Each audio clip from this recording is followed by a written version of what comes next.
अगर इसको सहायता कर दो, भूखे को अन्न देकर उसको सहायता कर दो, पेट भर दो। कोई वस्त्रहीन है उसे वस्त्र दान दे दो। हाँ, कोई यहाँ पर समाज में कमी हो रहा है, वहां पर मेरा पास धन है, वो देकर परिपूर्ण कर दो। बगैर धन के नहीं हो सकता। उस समय तो वो कुबेर धन का जो देता थे, सिर्फ हमें याद करने से परिपूर्ण हो जाता था। सतयुग, द्वापर और त्रेता में। लेकिन कलयुग में ऐसा देवी देवताओं ने ऐसा प्रत्यक्ष दर्शन देने का कभी भी नहीं सुना गया, न जाना है। वह उसको दूसरे रूप में परिवर्तन करते हैं। वो हमारे मन में भावना उत्पन्न करते हैं और वो भावना हमें सुविचार, सुकर्म, दान पुण्य करने का भावना उत्पन्न होता है और उसी धन से हम उस कार्य को करते हैं और हमें क्या मिलता है? सुख मिलता है, पुण्य अर्जित करते हैं। तो मैं क्या कह रहा था, आज हमारी विषय क्या थी? हमें ज्ञान 3 जगह से मिलता है। तो ये जो दुख है, इसमें भी हमें प्रभु की कृपा ही मानना चाहिए। जब हमारे शारीरिक दुख होता है तो फिर हमें शरीर से मोह जाता है। हम कितना भी किसी को कहें कि यह शरीर तुम्हारा नहीं है, मैं मेरा का पीछे ना पड़ो, एक दिन यह त्याग के जाएगा, लेकिन हम सुन तो लेते हैं, अनुभूति पे नहीं उतारते। जब यही शरीर जर्जर रोग और पीड़ा में पड़ता है, तब लगता है कि शरीर मुझे एक न एक दिन छोड़ के जाएगा। तो उस समय हमें ये ज्ञान प्राप्त होता है कि हम इस शरीर से कुछ न कुछ अच्छा सदुपयोग कर लें। तो दूसरा स्थान क्या मैंने कहा? दुख है।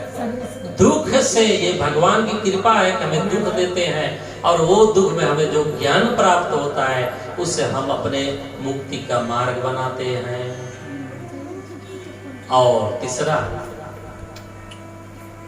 वह जब हम इससे भी समझ में नहीं आता है, इस पर भी हम धर्म के आचरण नहीं करते हैं, इस पर भी हम भगवान की भक्ति जब नहीं करते हैं, सत्संग से नहीं किए रहने दीजिए, दुख पड़ा तब भी हम नहीं करते हैं। कितने लोग कहते हैं दुख पड़ता है तो लोग कहते हैं भगवान का आरोप करते हैं, अपने भाग्य को कोसते हैं कि मैं ही ऐसा हूं कि मुझे दुख हो रहा है। वो देखो कितने कुकर्म करता है, फिर भी उसे सुख हो रहा है। मैंने कभी भी गलत नहीं किया इस जीवन में, फिर भी मुझे दुख आ रहा है। लेकिन भगवान श्री कृष्ण कहते हैं उधो कर्मन की गति न्यारी। कोई नहीं जानता किस जीवन का क्या कर्म हमारे सामने आ रहा है। ठीक है, अभी हम सुकर्म कर रहे हैं, लेकिन अभी इसका खाता नहीं आया, इसका लिस्ट हमारे पास नहीं आया। पुराने लिस्ट, पुराने खाता खुला है, कितने जन्म में हम पाप किए उसको भोग रहे हैं। लेकिन जब यह समाप्त होगा तो फिर हमें वो सुख मिलेगा, अवश्य मिलेगा।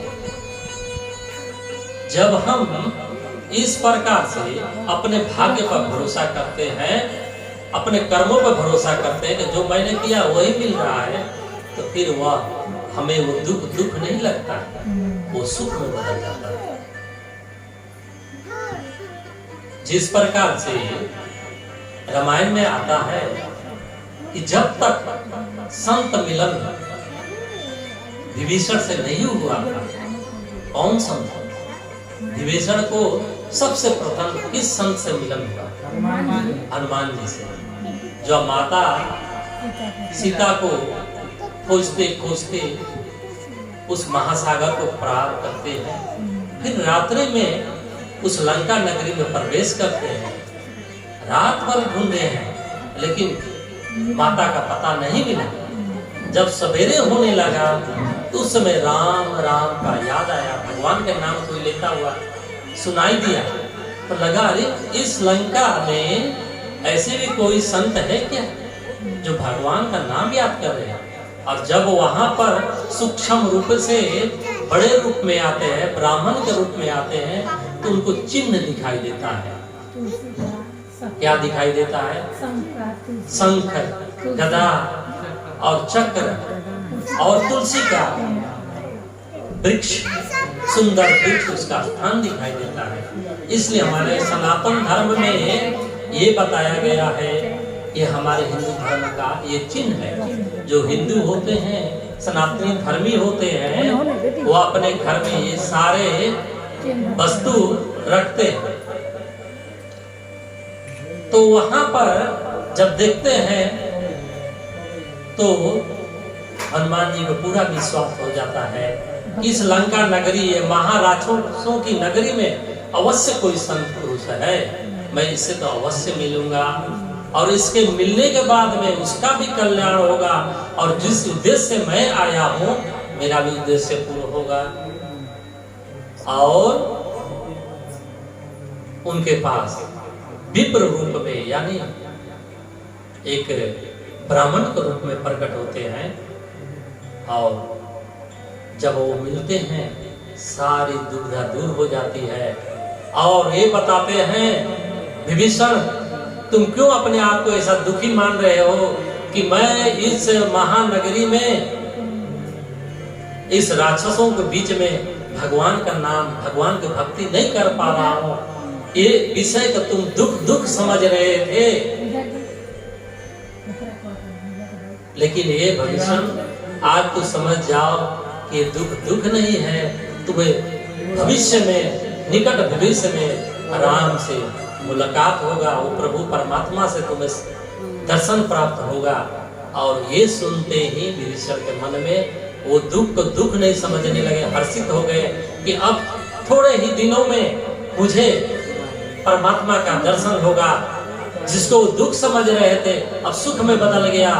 और अंत में कहते हैं, जिस प्रकार से ये जीवा इतने 32 दांतों के बीच में अपने आप को बचा के रखती है, उसी प्रकार मैं इन राक्षसों के बीच में जिह्वा रूपी मैं बच कर रहा हूँ, और भगवान हमें इससे अवश्य निकालेगा। तो मैं क्या कह रहा था कि दुख को वो जब मनुष्य ये समझ जाता है कि मेरा कर्म का ही फल है और ये भगवान की कृपा से हो रहा है, तो फिर वो दुख को दुख नहीं समझता है, ये भगवान की कृपा को समझता है। अगर इस पर भी हमें ज्ञान नहीं मिलता है, भगवान की तरफ हमारी जिंदगी को झुकाव नहीं होता है, अंत में भगवान फिर एक बार हमें मौका देते हैं। वो मौका क्या है? सारा जीवन तो समाप्त हो जाता है उसमें, उस समय तो हमारा सारा जीवन समाप्त हो जाता है, अंत काल होता है। कब? शमशान घाट। जब